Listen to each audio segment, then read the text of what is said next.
کی خاموشی سے ملاقاتوں کی، ان کی جو ایک شیڈی سی ملاقات ہوتی ہے حزب اللہ کے ساتھ، اس کے بارے میں سوال کرتا ہے وہ فرینچ جرنلسٹ، تو وہ اس کے ساتھ باقاعدہ بدتمیزی سے پیش آتا ہے. آپ یہ دیکھیں اسکرین پر. اور یہ جو ہپوکریسی ہے نا اس کی، اٹ از بلیٹنٹ، یہ نظر آتی ہے. اور ہم لوگوں کو تو اس لیے بھی نظر آتی ہے کیونکہ آپ دیکھیں آپ کا رویہ اپنی نیشن کی طرف، اپنی جو چیزیں سیف گارڈ کرنی ہے ان کی طرف، اور باقی ریلیجنس کی طرف، اور خاص طور پہ وہ ریلیجن جو اپنے نبی کریم صلی اللہ علیہ وسلم کو ہر دل عزیز، جو ہر مسلمان کے دل میں بستے ہیں، ان کی زبان پر ان کا نام رہے. یہ سب جان بوجھ کر ربیع الاول کے مہینے کے قریب کیا جاتا ہے تاکہ یہ ایک انٹرنیشنل ایشو بن جائے. آپ دیکھ لیں. اچھا اب فرینچ کی طرف آ جائیں واپس، فرینچ جو پریزیڈنٹ ہے اس کی طرف. وہ کہتے ہیں جی ہمارے فریڈم آف اسپیچ بہت ہے، لاز ہمارے بڑے اوپن ہیں، بڑے لبرل لاز ہیں. اچھا تو مجھے یہ بتائیں پھر کہ یہ جو لاز ہیں یہ فرینچ فلیگ کے بارے میں اتنے لبرل کیوں نہیں ہیں؟ یہ کیوں کہتے ہیں کہ کوئی فرینچ فلیگ کو آگ نہیں لگا سکتا؟ کیوں بھائی؟ اگر فریڈم آف اسپیچ ہے تو فلیگ کو بھی آگ لگائیں. اس کا مطلب ہے کہ فرانس کو اور ایز اے نیشن اور فرینچ پریزیڈنٹ کو بھی ایز اے پریزیڈنٹ یہ لگتا ہے کہ کچھ سمبلز ایسے ہوتے ہیں جنہیں ڈسٹارٹ نہیں کیا جا سکتا، جنہیں خراب نہیں کیا جا سکتا، جن کو نہ جلایا جا سکتا ہے، نہ ان کے اوپر مذاق کیا جا سکتا ہے. یعنی اس کا مطلب یہ ہے کہ یہ جو فریڈم آف اسپیچ ہے یہ ایک پولیٹیکل ٹول ہے لوگوں کو دکھانے کے لیے کہ ہاں بھئی ہم بڑے لبرل ہیں. اچھا جی، اس کے بعد آپ دیکھیں کہ کس طرح سے فرانس میں مائنورٹیز کو مارجنلائز کیا جاتا ہے، اسپیسیفکلی مسلمان، اور کوشش کی جاتی ہے کہ مسلمانوں کے جو سیکرٹ سمبلز ہیں ان کو ڈسٹارٹ کیا جائے. آپ کو کوئی بھول نہیں ہے کہ کیسے فرانس میں یہ چیز ایکسیپٹیبل نہیں ہے کہ خواتین پردہ کریں یا وہ ویل کریں یا وہ حجاب کریں یا فیس کور کریں اپنا. انہیں وہ کس طرح بیشنگ ہوئی ہے اور تو وہ باقاعدہ مارا گیا ہے، کسی صورت تو نہیں ایکسیپٹ کی. تو اس کا مطلب وہاں فریڈم آف اسپیچ اتنی نہیں ہے جتنی ہمیں دکھائی جاتی ہے یا لوگوں کو دکھانے کے لیے انٹرنیشنل ورلڈ کو. جو مساجد ہیں انہیں بند کر دیا جاتا ہے، آدھا تقریباً اسلامک اسکولس کو بھی بند کر دیا جاتا ہے جسٹ فار نو ریزن، کیونکہ ہر وقت ان کو خطرہ ہوتا ہے اس کے اوپر اٹیک کا. چیریٹی ورک کے اوپر کانسٹنٹلی چیک رکھا جاتا ہے، خاص طور پہ وہاں جہاں مسلمان ہیں ان پہ نظر رکھی جاتی ہے کہ کہیں کوئی ایسی ایکٹیویٹی تو نہیں کر رہے یہ لوگ. حجاب کو فرینچ یونیورسٹیز اور اسکولز میں بین کیا گیا ہے. کیسی فریڈم آف ایکسپریشن ہے یہ جو صرف مذاق بنانے کے لیے اسلام ہی ملا ہے، نبی پاک صلی اللہ علیہ وسلم ہی ملے. دس از ان ایکسیپٹیبل.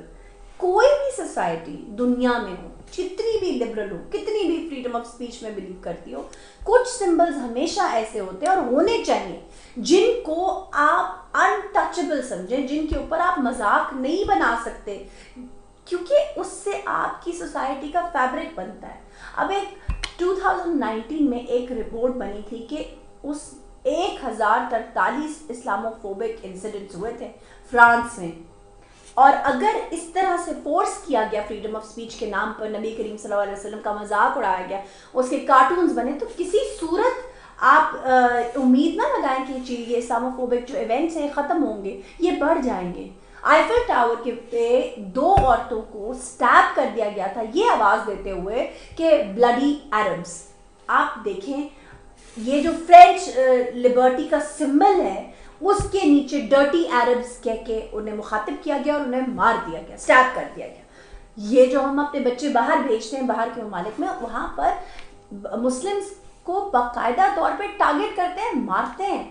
ایسے کئی واقعات ہیں جہاں پر آپ بچے جو ہیں یہ ہراسمنٹ محسوس کرتے ہیں، فیل کرتے ہیں، اور وہ کچھ نہیں کہہ سکتے کیونکہ وہ وہاں پر پڑھنے گئے ہوتے ہیں. جب پوری دنیا ہولوکاسٹ ڈینائل کے اوپر رولز اینڈ لاز بنا سکتی ہے تو فرانس کیا دنیا سے الگ ایگزسٹ کرتا ہے؟ Of course not. اسے بھی اپنے سوسائٹی کو لمٹ کرنا پڑے گا فریڈم آف اسپیچ کے لیے، ورنہ ایسے تو جہاں جس کا جو دل کرے گا وہ کہہ دے گا. اور پھر دوسری بات یہ ہے کہ اگر آپ کو کچھ کہنا بھی ہے تو آپ کریں، لیکن مسلمانوں کے اوپر آپ یہ انفورس نہ کریں کہ ہم آپ کی فریڈم آف اسپیچ انجوائے کرنے کے لیے، کہ آپ لوگوں کو اپنی فریڈم آف اسپیچ انجوائے کرنی ہے، ہم اپنے نبی کریم صلی اللہ علیہ وسلم کے خلاف کوئی بات سنیں یا ان کا کوئی کیریکیچر دیکھیں یا ان کی بلڈنگس کے اوپر ان کے وہ کارٹونز دیکھیں. This is not going to be acceptable, کیونکہ ایکچولی ایمانوئل میکرون کی جو یہ ایک فساد ہے، ایک جو یہ دھوکہ اس نے اپنے گرد رکھا ہوا ہے، وہ اس لیے ہے کہ وہ ان چیزوں پر کور کر سکے جو وہ اپنی گورنمنٹ میں آنے کے بعد اس کی جو اس کے اپنے فلاز ہیں ان کو کور کر سکے. اور پھر فرینکلی وہ کیا کرتے ہیں کیا نہیں کرتے، دیٹس دیئر پرابلم. ریلیجن ایک ایسا نو گو ایریا ہے جہاں پر کسی کو بھی جانے کی اجازت نہیں ہے. آپ کسی ریلیجن کا، کسی کے مذہب کا مذاق نہیں بنا سکتے.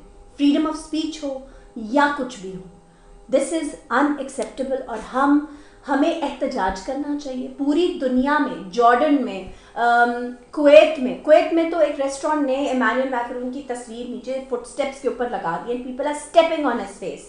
یہاں تک ہوا ہے. بنگلہ دیش میں، جارڈن میں احتجاج بھی ہو رہا ہے، مظاہرے بھی ہو رہے ہیں، اور اس کے ساتھ ساتھ فرینچ پروڈکٹس کا بین بھی ہو رہا ہے. آپ جانتے ہیں کہ فرینچ پروڈکٹس کے بین سے کیا ہوگا؟ دیکھیں یہ چھوٹی سی بات ہے، شیمپوز ہیں، پرفیومز ہیں، بسکٹس ہیں، کپڑا ہے، یہ ہر چیز آپ کو فرینچ پسند ہے کیونکہ ہائیسٹ ٹاپ کوالٹی کی ہوتی ہے. Fashion exist from France. But the fact is جہاں پر بات آتی ہے نا اپنے ریلیجن کی، ہمارے نبی صلی اللہ علیہ وسلم کی، وہاں پر ہمیں اپنی زندگی کو نہیں دیکھنا چاہیے، اپنی آسائشوں لگژریز کو نہیں دیکھنا چاہیے. یہ جو تمام چیزیں ہیں، یہ لسٹ آپ کو نظر آ رہی ہوگی برانڈس کی جو ساری کی ساری فرینچ ہیں. آپ اگر کچھ دن کے لیے ان سے کنارہ کشی کریں گے نا، ٹرسٹ می آپ کا کچھ نہیں جائے گا. آپ کو اس کی آلٹرنیٹیو برانڈز مل جائیں گے بے تحاشا ہیں دنیا میں. لیکن فار دا ٹائم بینگ ایک میسج چلا جائے گا پوری دنیا میں، اور اسپیشلی فرانس کو، کہ ایسے نہیں چلے گا. آپ اپنی مرضی سے ہمارے مذہب میں یا مذہب کا مذاق یا ہمارے مذہبی ہمارے جو رہنما ہیں جن کی وجہ سے یہ دنیا بنائی گئی ہے، ان کا مذاق آپ ایسے نہیں بنا سکتے. اور اگر آپ ان کا مذاق بنائیں گے تو پھر آپ ریپرکشنس کے لیے اور جو ہوگا اس کے لیے تیار ہیں. پھر you are calling for it. مسلم کنٹریز آج ایک ہو جائیں تو کیا آپ کا خیال ہے فرانس کہیں ٹک جائے گا؟ It's not possible. ہم اس ایکشن کے اگینسٹ ہمیں آواز اٹھانی چاہیے. اگر اب بھی نہیں اٹھائیں گے تو یہ کمزور ترین ایمان کی نشانی ہوگی. آپ اس بارے میں کیا سوچتے ہیں؟ کامنٹ کر کے ضرور بتائیے گا. تھینک یو سو مچ. خدا حافظ.